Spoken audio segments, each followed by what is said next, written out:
नमस्कार दोस्तों, स्वागत है आप सभी का आपके अपने परिवार स्टडी शाला 2.0 में। और आज की जो हमारी क्लास होने वाली है, सबसे पहले तो मैं आपको एक चीज बता देता हूं कि ये जितनी भी क्लासेस आपकी कराई जा रही है ना, ये आपके यूपी टेट और सुपर टेट दोनों के लिए बेहतरीन होने वाली है, इंपॉर्टेंट होने वाली है। यहां पर देखिए मैंने लिखा भी है यूपी टेट और सुपर टेट दोनों लिखा है। तो बात ये हो जाती है ना कि आप लोगों के मन में आने लगता है कि सुपर टेट में ये तो दिया ही नहीं गया है कहीं ये संवेगात्मक विकास, लेकिन जब आप उसको पूरा पढ़ेंगे, वैयक्तिक भिन्नता ही आप पढ़ लीजिए या कुछ भी उसमें से ले लीजिए, बाल विकास तो उसमें दिया ही है, बाल मनोविज्ञान दिया ही है, तो ये प्रश्न आपसे वहां पर बिल्कुल पूछे जा सकते हैं और मूल प्रवृत्ति से तो प्रश्न पूछे भी गए हैं, है ना। तो बिल्कुल एकदम अच्छे से पढ़ते चलिए, लापरवाही बिल्कुल मत करिए। और उम्मीद तो मैं यही कर रहा हूं कि आप लापरवाही नहीं कर रहे हैं। जितनी क्लासेज यहां पर कराई जा रही हैं आप वो अटेंड कर रहे होंगे। पीछे जो क्लासेज कराई जा चुकी हैं उसको आप अटेंड करके एक बार देखिए। मैं कभी भी आपको क्लास के शुरुआत में सब्सक्राइब लाइक करने के लिए नहीं बोलता हूं। क्यों? क्योंकि मैं ये चाहता हूं कि आप जो है जब आप वीडियो देख लीजिए, आपको पसंद आए, तभी आप ये सब काम किया करिए, है ना। तो आइए हम लोग इसके बारे में चर्चा करेंगे। ये हमारी 5वीं क्लास होने वाली है। 5वीं क्लास हमारी क्या? संवेगात्मक विकास। देखिए बात समझिए, बाल विकास का अर्थ हमने समझा, बाल विकास की अवस्थाएं हमने पढ़ लिया। अब उसमें हमने जो है कुछ शारीरिक विकास भी उसमें पढ़ लिया था। अब हमको जो है मानसिक विकास, अब मानसिक विकास में क्या क्या संज्ञानात्मक विकास पढ़ना होगा। तो संज्ञानात्मक विकास मैंने आपको पढ़ा दिया, जीन पियाजे पढ़ा दिया है और एक आपको वाइगॉत्स्की का पढ़ा दिया है। अब इसके बाद आपको पढ़ना होगा संवेगात्मक विकास, हम लोग पढ़ रहे हैं, ठीक है। इसके बाद अभी जो मानसिक विकास में आपको बुद्धि वगैरह भी पढ़ लेना है, तो इसके बाद हम लोग उसी तरफ जो है बढ़ेंगे, ठीक है। तो अभी जो है आज की क्लास में हम लोग क्या पढ़ने वाले हैं? संवेगात्मक विकास पढ़ने वाले हैं। उम्मीद करता हूं कि आप लोग पीछे जो है तैयार कर रहे होंगे, पीछे की जितनी भी चीजें हैं आप बराबर पढ़ते जा रहे होंगे, क्योंकि इस क्लास के बाद हो सकता है कि आपका टेस्ट लिया जाए जिसका नोटिफिकेशन आपको दे दिया जाएगा, ठीक है। क्लास पसंद आ रही हो तो बिल्कुल जरूर कमेंट बॉक्स में आप लोग लिखा करिए। अब शुरू करते हैं हम लोग क्लास, ठीक है। देखिए सबसे पहली चीज तो ये है कि यहां पर जो भी चीजें आपको बताई जाती है बिना टाइम आपका वेस्ट किए चीजें बताई जाती हैं, तो आप क्लास बिल्कुल लास्ट तक जरूर देखा करें। अब शुरू करते हैं हम लोग। आज का जो हमारा सेशन हो रहा है ये किस पर है? ये है संवेगात्मक विकास पर, मतलब इमोशनल डेवलपमेंट पर ये हमारी क्लास होने वाली है। अब संवेगों का विकास जो है ये किस पर निर्भर करता है? ये संवेगात्मक विकास, जैसा कि आपको यहीं से पता चल रहा है ना कि संवेग से संबंधित विकास, संवेग से संबंधित विकास, जब हमने अवस्थाएं पढ़ी तो उसमें बहुत सारी चीजें हमने पढ़ रखी है। अब यहां पर समझिए आप, ये जो है निर्भर करता है किस पर? मूल प्रवृत्ति पर। और मूल प्रवृत्ति जो है इसका संबंध किससे है? संवेगों से है। तो संवेग और मूल प्रवृत्ति का एक दूसरे से क्या होता है? संबंध होता है, एक दूसरे पर निर्भरता होती है। तो ये आपको ध्यान में रखना है, ठीक है। क्या करना है? ध्यान में रखना है कि इनकी निर्भरता होती है। प्रत्येक मूल प्रवृत्ति का एक क्या होता है? संवेग होता है। क्या होता है? एक संवेग होता है। बात करें कि जो मूल प्रवृत्ति है ये है क्या? मूल प्रवृत्ति क्या है? तो ये क्या होती है? ये एक जन्मजात प्रवृत्ति होती है जो व्यक्ति को, बालक को कार्य करने के लिए प्रेरित करती है। क्या करती है? कार्य करने के लिए प्रेरित करती है। अब आप कहेंगे कि क्या है ये कार्य करने के लिए, कैसे प्रेरित करती है? ये भी हम लोग समझ लेते हैं। जैसे एक बालक है, उसको जब भूख लगती है तो क्या होता है? वो रोने शुरू कर देता है ना। तो मूल प्रवृत्ति ने क्या किया? उसको कार्य करने के लिए क्या किया? वो रोना शुरू किया, मतलब कि प्रेरित करता है ना। तो कार्य करने के लिए क्या करता है दोस्तों? प्रेरित करता है। तो अब जैसे मूल प्रवृत्ति का संबंध किससे हो जाएगा? एक संवेग से होगा। संवेग आपका क्या हो गया? भूख हो गया। अब जैसे ही भूख उसके मन में आती है तो क्या करता है? भोजन की तलाश करता है। क्या करता है? भोजन की तलाश करता है। अब वो तलाश चाहे रोकर हो, चाहे हाथ पैर पटक कर हो, किसी भी तरीके से वो क्या करता है? भोजन का तलाश करना जो है शुरू कर देता है। या फिर बालक के मन में जैसे डर उत्पन्न होता है तो बालक तुरंत क्या करता है? भागता है। क्या करता है? भागता है। तो ये भी आपको ध्यान में रखना है। भागना मूल प्रवृत्ति हो जाएगी, डर आपका संवेग बनेगा। मैं अभी आगे बात करूंगा। तो आपको सीधा सा ध्यान रखना है कि ये एक जन्मजात प्रवृत्ति है जो कार्य करने के लिए क्या करती है? प्रेरित करती है। ये आपको ध्यान में रखना है, ठीक है।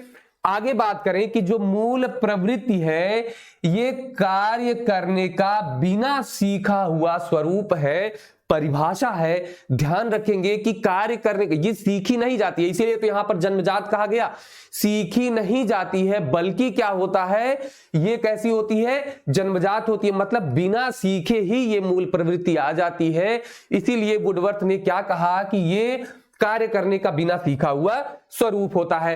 अब इसके आगे अगर हम बात करें तो मूल प्रवृत्ति का सिद्धांत हम लोगों को पढ़ना है, थियरी ऑफ इंस्टिंक्ट पढ़ना है। मतलब कि मूल प्रवृत्ति का सिद्धांत किसने दिया है, मोस्ट इंपॉर्टेंट है। कोई भी पेपर उठा के देखिए, यदि मूल प्रवृत्ति या संवेग से प्रश्न आता है तो सबसे ज्यादा चांस बनता है कि यहीं से प्रश्न बनेगा। ठीक है, बात आई कि मूल प्रवृत्ति का सिद्धांत दिया किसने है, तो ये दिया है मैकडूगल, विलियम मैकडूगल ने। किसने दिया है, विलियम मैकडूगल ने किसका सिद्धांत दिया है, तो ये आपका सिद्धांत दिया है मूल प्रवृत्ति का सिद्धांत। किसका सिद्धांत, मूल प्रवृत्ति का सिद्धांत। इन्होंने कहा 14 मूल प्रवृत्तियां और 14 संवेग। क्या कहा इन्होंने, 14 मूल प्रवृत्तियां हैं और हर एक मूल प्रवृत्ति का क्या होता है, एक जो है संवेग होता है। तो ये भी आपको ध्यान में रखना है। इन्होंने अपनी परिभाषा दी कि जो मूल प्रवृत्तियां हैं, क्या हैं, जो मूल प्रवृत्तियां हैं वो मनुष्य के सभी जो भी कार्य होते हैं, क्या होते हैं, जो मूल प्रवृत्तियां हैं ये सभी मानवीय कार्य होते हैं, जो होते हैं जितने भी मानवीय कार्य होते हैं उनका क्या करती हैं, यही चालक होती हैं। मूल प्रवृत्तियां ही क्या होती हैं, इन सभी की चालक होती हैं, सभी मानवीय कार्यों की क्या होती हैं, चालक होती हैं। अब ये कार्य चाहे प्रत्यक्ष रूप से हो या अप्रत्यक्ष रूप से हो, क्या हो, प्रत्यक्ष हो या अप्रत्यक्ष हो, कोई भी कार्य हो उसकी चालक इन्होंने कहा कौन होती है, मूल प्रवृत्तियां होती है। अब इन्होंने कहा, बहुत बड़ी बात इन्होंने कही कि मूल प्रवृत्ति यदि व्यक्ति में ना हो, मान लीजिए कि मूल प्रवृत्ति व्यक्ति में ना हो तो व्यक्ति किसके समान हो जाता है, तो इन्होंने क्या बताया पता है, इन्होंने कहा कि आप लोगों ने एक गाड़ी देखी होगी, स्टीम इंजन, भाप वाला इंजन देखा होगा ना, तो जब इसमें भाप बनती है, मतलब आग जलती है और भाप बनती है तो ये इंजन आगे चलता है। लेकिन अगर आप यही आग को बुझा दीजिए तो क्या ये इंजन चलेगा, वो शांत हो जाएगा एकदम। इन्होंने कहा कि जो मूल प्रवृत्तियां हैं अगर ये मनुष्य में नहीं हो तो मनुष्य एक बिना आग वाला स्टीम इंजन हो जाएगा। क्या हो जाएगा, बिना आग वाला स्टीम इंजन हो जाएगा। मतलब इन्होंने मूल प्रवृत्तियों को बताया कि ये एकदम मनुष्य के अंदर आग होती है ना। जैसे अब आपके अंदर जिज्ञासा जगती है तो क्या होता है, आप तुरंत जो है आश्चर्य का भाव संवेग आता है ना, तो जिज्ञासा तुरंत उठ जाती है। तो यही सारी चीजें जो होती हैं, यदि जिज्ञासा ही ना हो तो मनुष्य कुछ भी नहीं रह जाता है। इसीलिए इन्होंने कहा कि मूल प्रवृत्तियां जो होती हैं ये क्या होती हैं, ये मतलब मनुष्य का एकदम मूल होता है कि अगर यही ना हो तो मनुष्य कुछ भी ना रहे, है ना। तो ये आपको ध्यान में रखना है। घड़ी और उसकी जो सुइयां हैं उनसे भी तुलना किया है, तो कुछ नहीं, आप इतना याद रखें कि स्टीम इंजन वाला इन्होंने बताया है। इनकी एक किताब है an introduction to social psychology, ये इनकी पुस्तक का नाम है, मैकडूगल की बुक है। तो ध्यान में रखेंगे किसकी बुक है, मैकडूगल की बुक है।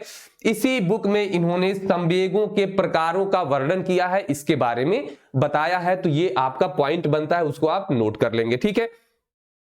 आगे हम बात करते हैं कि मूल प्रवृत्ति के कितने आयाम हैं या कितने पक्ष हैं, ठीक है। कितने जो है इसके आयाम बनते हैं, कितने जो है इसके पक्ष बनते हैं, तो वो भी हम देख लेते हैं। आयाम या पक्ष का मतलब आप समझते हैं कि जो मूल प्रवृत्ति है वो कितने भागों में पूरा चलती है, ठीक है, कितने इसके क्षेत्र बनते हैं। तो इसमें आपको, जैसे मैं आपको बताता हूं कि मान लीजिए ये एक आपने सांप देखा, क्या है, चलिए ये फन वन निकाल के एक सांप बैठा है, ठीक है। सांप जैसे व्यक्ति देखता है तो उसके अंदर क्या होता है, एक भय पैदा होता है। क्या होता है, भय पैदा होता है। और उसके बाद क्या होता है, वो भागता है। क्या करता है, भागता है।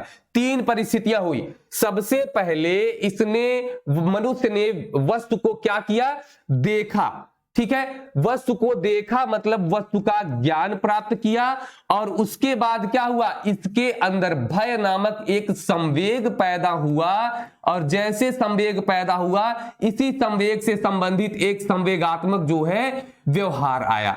क्या आया, एक संवेगात्मक व्यवहार आया। यही आपको समझना है कि तीन तरीके से क्या होता है, ये जो है चलता है। एक क्या हुआ, जो ज्ञानात्मक पक्ष था, यही जो इसने देखा वस्तु को ज्ञान प्राप्त किया, तो इसे कहा गया ज्ञानात्मक पक्ष। कौन सा पक्ष, ज्ञानात्मक पक्ष, मतलब कि वस्तु को देखकर क्या करता है, वस्तु को पहले ये देखता है और देखकर क्या प्राप्त करता है, ज्ञान प्राप्त करता है। और जैसे ही ज्ञान प्राप्त किया कि ये सांप है, नुकसानदायक है, इसके अंदर एक संवेग पैदा हुआ।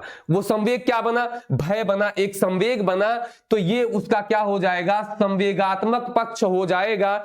मतलब कि उसके अंदर ज्ञान से क्या पैदा हो गया, ज्ञान से एक संवेग पैदा हो गया, और जैसे ही संवेग पैदा हुआ अब वो क्रिया करेगा।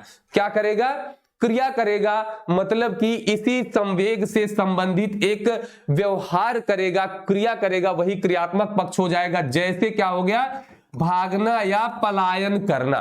क्या हो गया, भागना या पलायन करना। तो ये मूल प्रवृत्ति का जो आयाम बनता है, कितने आयाम बनते हैं, तीन आयाम बनते हैं। ज्ञानात्मक पक्ष, वस्तु को देखा, संवेगात्मक पक्ष, संवेग पैदा हुआ, उसके बाद मूल प्रवृत्त्यात्मक एक क्रियात्मक पक्ष जगा, मतलब वो भाग गया। तो तीन आपके आयाम बनेंगे। उम्मीद करता हूं कि आप उदाहरण से समझ गए होंगे। ठीक है, आगे देखते हैं। देखिए, बहुत ज्यादा अगर उसके बारे में हम लोग डिस्कशन करेंगे तो क्लास लंबी हो जाती है, लेकिन इतना मुझे लगता है पर्याप्त है। अब आया आपका संवेग, कि संवेग क्या होता है। सबसे पहले आप समझिए ना कि संवेग एक भावना है। क्या है, संवेग एक भावना है जो व्यक्ति के अंदर उत्पन्न होती है। क्या होती है, संवेग एक भावना है जो व्यक्ति के अंदर उत्पन्न होती है। अगर हम इसके शब्द का अर्थ समझे तो शब्द का अर्थ देखिए, इंग्लिश में जो शब्द है वो क्या है, वो है इमोशन। और इमोशन को अगर हम तोड़ें तो ई और प्लस मोशन बनता है। ठीक है, और ई का जो अर्थ होता है, देखिए एक मिनट, हाँ, ई का जो अर्थ होता है वो होता है बाहर, और मोशन का अर्थ होता है गति। क्या होता है, ई का अर्थ होता है बाहर की ओर, और मोशन का अर्थ क्या होता है, गति। मतलब कि जो व्यक्ति के भाव होते हैं, क्या होते हैं, व्यक्ति के जो भाव होते हैं उनकी बाहर की ओर गति। कैसे, बाहर की ओर गति। अंदर कोई भी भाव उत्पन्न होता है, जैसे क्या होता है, अगर मान लीजिए अंदर खुशी होती है, क्या होता है, खुशी होती है तो व्यक्ति क्या करता है, हंसता है ना। तो उसके जो अंदर खुशी की भावना जगी, वो बाहर कैसे प्रकट हुई, वो हंस रहा है ना। तो कहा गया कि इमोशन का अर्थ ही यही है। ई मतलब बाहर की ओर, और मोशन मतलब गति, मतलब कि जो आपके अंदर भावनाएं उठ रही हैं उनको बाहर की ओर गति देना ही क्या है, बाहर की ओर गति देना ही क्या होता है, संवेग होता है। बाहर की ओर गति देना ही संवेग होता है। ये आप ध्यान में रखेंगे, इंपॉर्टेंट यही आपका बनता है। ठीक है, इसका अगर लैटिन नाम हम देखें तो लैटिन नाम होता है इमोवर, और इमोवर का अर्थ होता है उत्तेजित दशा। क्या होता है, उत्तेजित दशा। अब देखिए, उत्तेजित दशा जो होता है, इमोवर का अर्थ होता है, ये लैटिन शब्द है। कैसा है, ये लैटिन शब्द है, और इसका अर्थ होता है उत्तेजित दशा। अब उत्तेजित दशा का जो उत्तेजित व्यवहार होगा वही क्या होगा, वही आपका हो जाएगा, क्या होगा दोस्तों, इमोशन हो जाएगा, है ना। तो उत्तेजित दशा जो होता है वही क्या होता है, इमोशन हो जाता है। ये ध्यान में रखेंगे। अभी मैं आगे आपको बताऊंगा कि किसने, वुडवर्थ ने कहा कि जो संवेग होता है वो उत्तेजित दशा है ना। जो उत्तेजित दशा, उसे संवेग किसने बताया, तो वुडवर्थ ने बताया। आगे देख लेते हैं हम लोग। देखिए, यहां पर कुछ परिभाषाएं हैं कि संवेग जो है वो व्यक्ति की उत्तेजित दशा है। जो वही लैटिन वाला अर्थ था उसी को वुडवर्थ ने बताया कि संवेग व्यक्ति की उत्तेजित दशा है। टीईटी में पूछा गया प्रश्न है। आप लोग तैयारी अच्छे से करते रहिए ताकि जब टेस्ट कराया जाए तो एकदम अच्छे से आपको समझ में आए। ठीक है, संवेग कैसा है? व्यक्ति की उत्तेजित दशा है।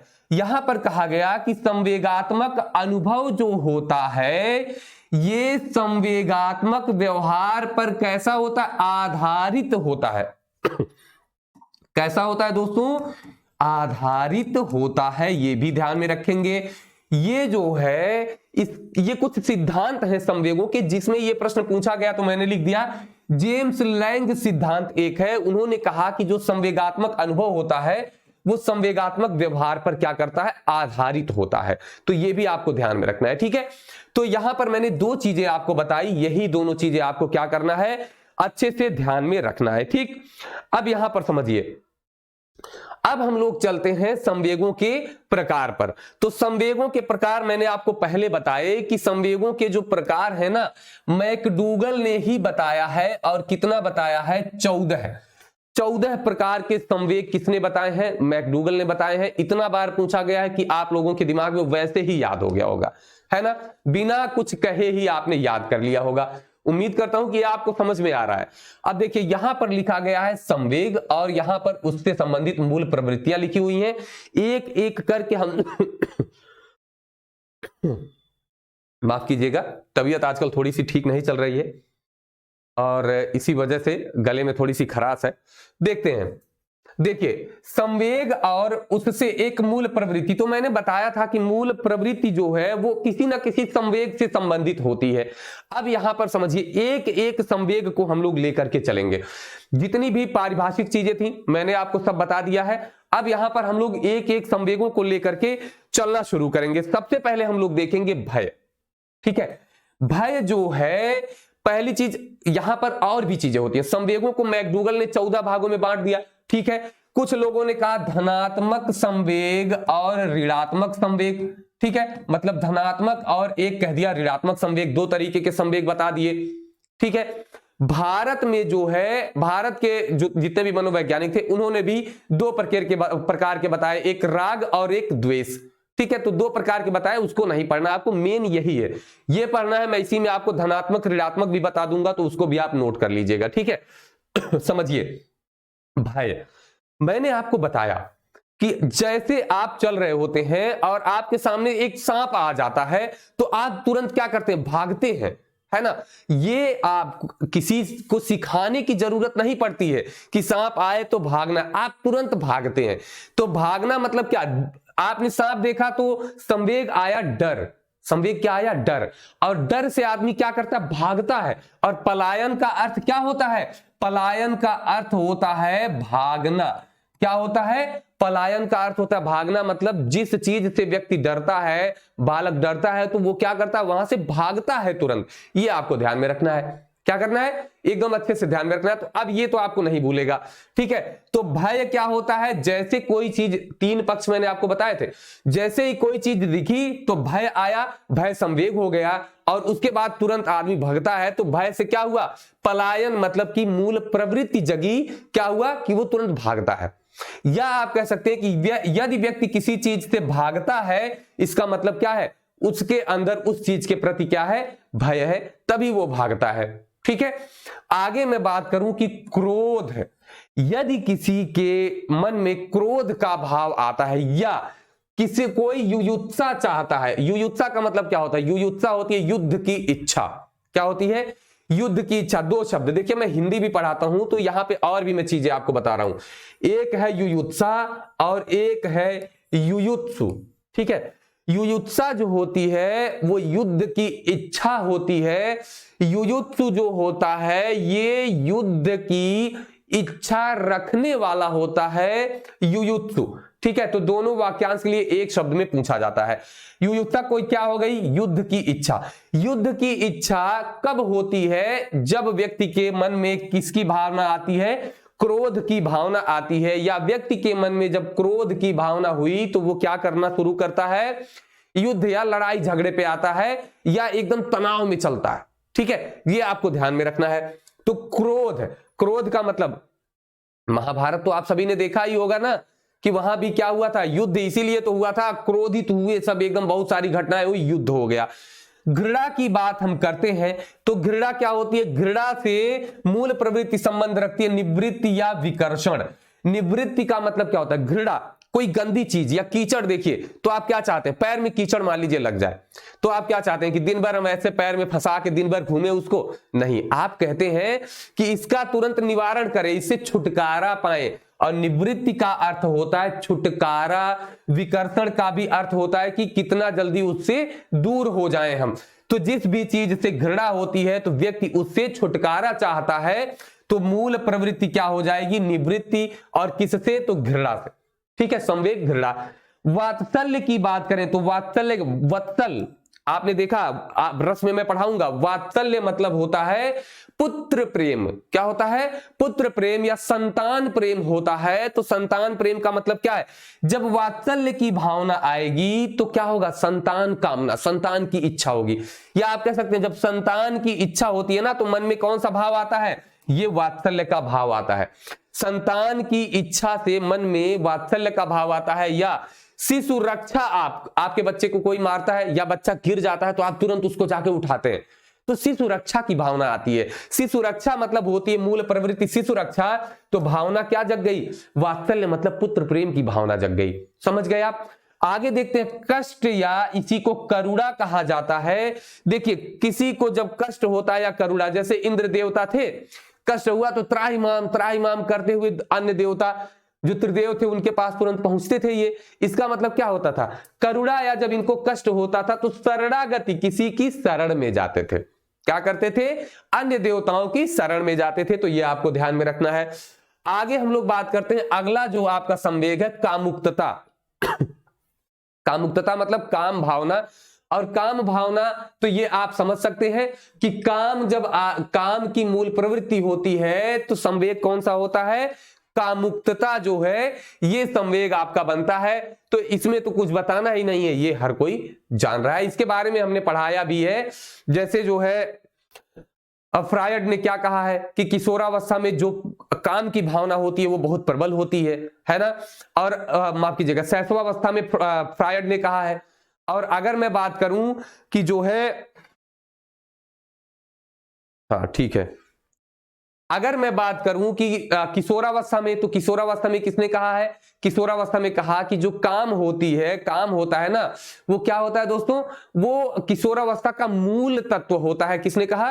रास ने कहा है ना। तो ये ध्यान में रखेंगे आप। आगे बात करें आश्चर्य।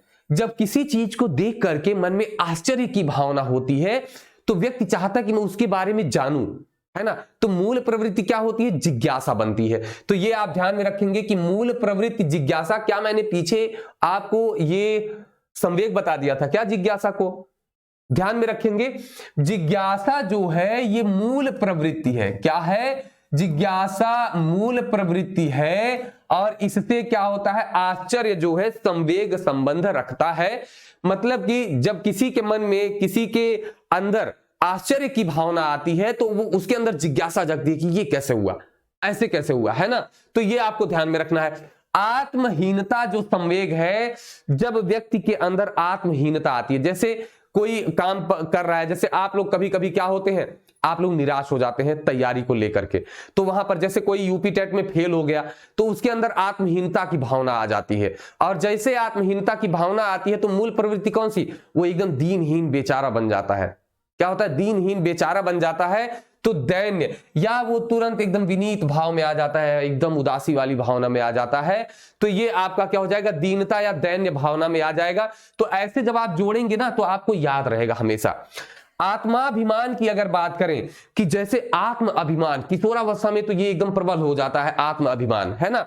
तो अगर हम आत्माभिमान की भावना बात करें, ठीक है, हाँ, आत्माभिमान की अगर बात करें ना तो ये जो किससे मूल प्रवृत्ति क्या है? गौरव। गौरव से जो है संबंध रखता है। आप जब बालक के अंदर आत्म अभिमान की भावना आती है, क्या होता है? बालक के अंदर आत्म अभिमान की भावना आती है ना। अपना सम्मान बालक चाहता है, वो क्या करता है? सामाजिक कार्य करता है। तो आत्म अभिमान, वहां से वो प्रशंसा चाहता है कि उसको प्रशंसा मिले। तो क्या होता है? वो गर्व का अनुभव करता है। तो गौरव जो है किससे? आत्माभिमान से संबंध रखता है। एकाकीपन, यदि बालक के अंदर एकाकीपन नामक भावना आती है, मतलब अकेलापन महसूस होता है, तो क्या चाहता है?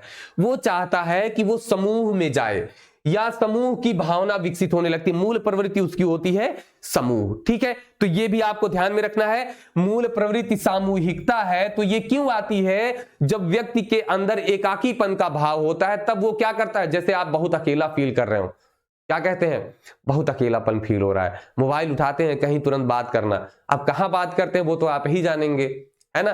तो बात करना शुरू कर देते हैं, समूह की भावना, या फिर निकल लेते हैं कि चलिए अच्छा दोस्तों से मिलाते हैं, है ना। तो यही होता है कि सामूहिकता की भावना हो जाती है उसमें। मैं इसलिए इन चीजों को जोड़ रहा हूं ताकि जो है आपके साथ ये चीजें ना हो कि आप समझ नहीं पा रहे हैं। आप तुरंत समझेंगे सामूहिकता जो है मूल प्रवृत्ति है। क्यों आती है मूल प्रवृत्ति है? यदि कोई सामूहिकता चाहता है, मतलब समूह में जाना चाहता है, तो क्यों जाना चाहता है? उसके अंदर कोई भाव तो उठा होगा। तो आप कहेंगे हाँ बिल्कुल उठा था। कैसा? अकेलेपन का भाव उठा था, तो वो समूह बनाने के लिए चला गया। या फिर गौरव, मूल प्रवृत्ति, बालक गौरव चाहता है, गौरव की भावना, गौरव चाहता है कि मेरा जो है सर ऊंचा हो, तो वो क्या करता है, आत्म अभिमान। इसका मतलब उसके अंदर कुछ ऐसा उठा होगा, आत्म अभिमान की भावना उठी होगी, संवेग उठा होगा।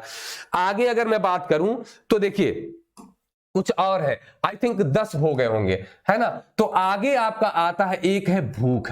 क्या है? भूख आपका संवेग है। ठीक है, भूख अभी बचा हुआ है, मैं एक बार चेक कर लेता हूं। भूख है, कृतिभाव और स्वामित्व आमोद।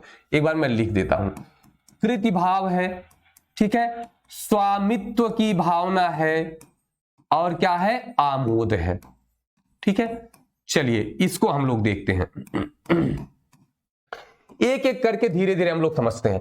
जब बालक के अंदर भूख का संवेग आता है तो क्या करता है, या फिर आपने देखा मूल जो प्रवृत्तियां होती हैं क्रियाओं के माध्यम से आप समझते हैं, तो बालक क्या करता है, जब बालक भोजन की तलाश करता है तो आपके मन में आता होगा ना कि इसको भूख लगी है, हाथ पैर पटकने लगता है, रोने लगता है। मूल प्रवृत्त्यात्मक जो व्यवहार होते हैं उसके, जैसे हाथ पटकना, रोना, या कोई चीज पाता है तो वो तुरंत चूसने लगता है, तो आप तुरंत कहते हैं कि बहुत भूख लगी है, बच्चे को तुरंत जो है इसको खाना दो। तो क्या होता है, तो मूल प्रवृत्ति इसकी क्या हो जाएगी, भोजन तलाश। क्या हो जाएगी, भोजन तलाश हो जाती है। मतलब भोजन तलाशता है बालक, तो आप कहते हैं कि उसके मन में कैसा संवेग उठा, भूख का। कैसा? भूख का संवेग उठा। कृतिभाव, कृतिभाव जो संबंधित होता है, ये जो है रचना धर्मिता। यदि बालक किसी चीज की रचना कर रहा है, क्या है, कोई चीज, मान लीजिए कि बालक बैठ करके एक चित्र ही बना रहा है, छोटा सा बालक है, कुछ लिख उख रहा है, तो आप कहेंगे कि इसके, ये रचना कर रहा है किसी चीज की, इसका मतलब इसके अंदर क्या है, कृतिभाव। जो संवेग उठा किसका, कृतिभाव का, मतलब कि इसे हम रचना आनंद भी कह सकते हैं। क्या है, रचना आनंद का भाव उठा, और ये किस मूल प्रवृत्ति से जुड़ा, तो रचना धर्मिता से जुड़ गया। आगे मैं बात करूं स्वामित्व की भावना। स्वामित्व आपका मूल जो है संवेग हो जाता है। अब इसमें क्या होता है, संग्रहण की भावना या संचय। क्या करता है, संचय करता है, या क्या करता है, संग्रहण करता है। ठीक है, क्या करता है दोस्तों, संचय या संग्रहण करता है। अब आप बताएंगे कि किस अवस्था में बालक जो है संग्रहण करना शुरू करता है, किस अवस्था में बालक संग्रहण शुरू करता है, फटाफट से आप लोग कमेंट बॉक्स में लिखना शुरू कर दीजिए।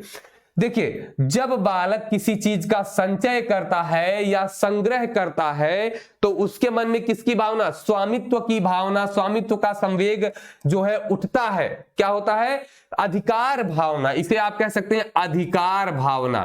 ठीक है, जैसे बालक किसी चीज को, यदि बालक किसी चीज का संग्रहण करता है, किसी चीज को इकट्ठा करता है, तो उसके अंदर किसकी भावना आ जाती है, अधिकार की भावना आ जाती है। तो ये भी आपको ध्यान में रखना है। आमोद की बात करें, आमोद का जो मूल प्रवृत्ति है वो है हास्य। ठीक है, अभी आप लोग क्या हो, आप कोई कॉमेडी वीडियो देखते हैं तो क्या होता है, आपके अंदर आमोद की भावना उठती है, मतलब प्रसन्न होते हैं आप। और जब प्रसन्न होते हैं, या आप कॉमेडी वीडियो देखते हैं, हंसते हैं, हंसते हैं ना, तो आपके अंदर कैसी भावना आई होगी, आमोद की भावना आई होगी। आमोद मतलब होता है हर्षोल्लास वाला जो होता है ना, खुशी आप कह सकते हैं। आमोद क्या है, खुशी है। ठीक, तो जैसे ही आप हंसते हैं तो पता चलता है कि आपके अंदर कैसा संवेग है, तो ये है आमोद। ठीक है, तो ये आपको ध्यान में रखना है। यहां पर एक प्रश्न पूछा था, ये वाला जो अभी आपने पढ़ा, युयुत्सा। ठीक है। युयुत्सा पूछा था कि जो युयुत्सा मूल प्रवृत्ति है इसका संवेग बताइए। तो संवेग आपको अब पता चल गया कि क्या है, युद्ध की इच्छा कब आएगी किसी व्यक्ति के मन में, जब वो क्रोधित होता है ना। तो मूल प्रवृत्ति युयुत्सा, और क्रोधित होगा तभी उसके मन में जो है ये भाव उठेगा, मतलब क्रोध का भाव आएगा। चलिए, इतना उम्मीद करता हूं कि आप लोग अच्छे से समझ गए होंगे। ठीक है, अब बात आती है कि यदि ये जो संवेग हैं वो पूरे ना हो, जैसे बालक जो है कोई कार्य करता है समाज में और वो चाहता है, या फिर मान लीजिए बालक ने परीक्षा दी, आपने परीक्षा दी, किसी ने भी परीक्षा दी और उसके नंबर कम आ गए, और जो है घर पे आया और घर पे जो है लोगों ने जो उल्टी सीधी कुछ बातें कह दी, तो क्या होता है, उसका संवेग जो है कुंठित होने लगता है। मतलब कि संवेग बाहर आता ही नहीं है। ठीक है, वो खुश नहीं हो पाएगा, निराश नहीं हो पाएगा, कुछ नहीं कर पाता है। तब आती है कुंठा। क्या आती है? कुंठा आती है। इसे भी आप ध्यान में रखेंगे कि जब संवेग जो है वो पूरे नहीं होते हैं, मतलब कि बालक उसको प्रकट नहीं कर पाता है, तो उसके मन में क्या आती है? कुंठा आती है। और कुंठा हमेशा कैसी होती है? ये है ही नकारात्मक। क्या है? ये नकारात्मक ही है। ये भी आपको ध्यान में रखना है कि कुंठा कैसा शब्द है, ये नकारात्मक शब्द ही है, इसको आपको ध्यान में रखना है। ठीक है, अब आप इसको एक और शब्द दे सकते हैं, सामवेगिक तनाव। क्या है? सामवेगिक तनाव। तो ये सामवेगिक तनाव की अवस्था होती है कुंठा, तो इसे आप नोट कर लेंगे। सामवेगिक तनाव की अवस्था क्या हो जाएगी? कुंठा हो जाएगी। अब यहां पर कुछ और चीजें आपको समझनी है कि जो सामवेगिक विकास होता है, वैसे जितना भी था संवेग से मैंने आपको अच्छे से समझा दिया। सामवेगिक जो विकास होता है दोस्तों, हर अवस्था का आपको एक बार देख लेना। जैसे शैशवावस्था में, किसमें है? शैशवावस्था में। मैं थोड़ा थोड़ा केवल शब्द लिख करके आपको डिनोट करूंगा। बाल्यावस्था है, ठीक है, क्योंकि हम लोग विकास पढ़ रहे हैं, तो शैशवावस्था, बाल्यावस्था और क्या है? किशोरावस्था, है ना। तो इसमें थोड़ा सा हम लोग संवेगों के बारे में जो है देख लेते हैं। अब शैशवावस्था में जो है आपसे जो प्रश्न पूछा जाता है, मैं वो पूछ रहा हूं आपसे। शैशवावस्था में किसी ने कहा था ना कि ये संवेगात्मक विकास का कैसा काल होता है? संवेगात्मक विकास का अनोखा काल। क्या कहा है? संवेगात्मक विकास का अनोखा काल। ये प्रश्न आपसे पूछा जाएगा कि किसने कहा है। ठीक है, यही प्रश्न आपसे पूछा जाएगा। अब अगर मैं इसको यही बता देता हूं तो आप अपना दिमाग ही नहीं दौड़ाएंगे, है ना, दिमाग दौड़ाएंगे नहीं। अब क्या होगा? जब मैंने आपसे प्रश्न पूछा तो आपके अंदर जिज्ञासा उठी होगी, मूल प्रवृत्ति है, तो जिज्ञासा जो है आई कि क्या होगा इसका। तो अब आप क्या करेंगे? अब आप आश्चर्यचकित हो जाएंगे, अरे मुझे तो याद ही नहीं है। अब आप दौड़ के उसको खोजेंगे, तो खोज के बताइए। ठीक है, आगे अगर मैं बात करूं कि शैशवावस्था में मैंने बताया था ना कि जो संवेग होते हैं वो अस्थायी होते हैं, और बालक जो व्यवहार करता है मूल प्रवृत्त्यात्मक व्यवहार करता है। कैसा करता है? मूल प्रवृत्त्यात्मक व्यवहार करता है बालक। किस अवस्था में? तो ये शैशवावस्था में मूल प्रवृत्त्यात्मक व्यवहार करता है। ये भी आपको अच्छे से ध्यान में रखना है। ठीक है, अब यहां पर अगर हम बात करें एक चीज और, हाँ, इतना आपको ध्यान में रखना है, ये दो चीजें जो है इसमें इंपॉर्टेंट है। अब आपसे ये नहीं पूछा जाएगा कि एक मिनट, संवेगात्मक विकास का अनोखा काल, तो इसको नहीं कहा गया है। ये जो है अनोखा काल तो ये है भाई, ये जो आपकी बाल्यावस्था है। ठीक है, बाल्यावस्था जो है ये आपके संवेगात्मक विकास का अनोखा काल है। ओके, क्योंकि यहां पर तो संवेगात्मक अस्थिरता होती है ना। शैशवावस्था में तो संवेगात्मक अस्थिरता होती है, ये ध्यान में रखना है। यहां पर क्या होता है? यहां जो है ये संवेगात्मक विकास नहीं, सीखने का आदर्श काल कहा गया भाई। क्या है? सीखने का आदर्श काल। ठीक है, सीखने का आदर्श काल कहा गया है। सीखने का आदर्श काल किसने कहा है? ये आप कमेंट बॉक्स में बता दीजिए। ठीक है, तो ये भी बताइए। और संवेगात्मक विकास का अनोखा काल किसने कहा है?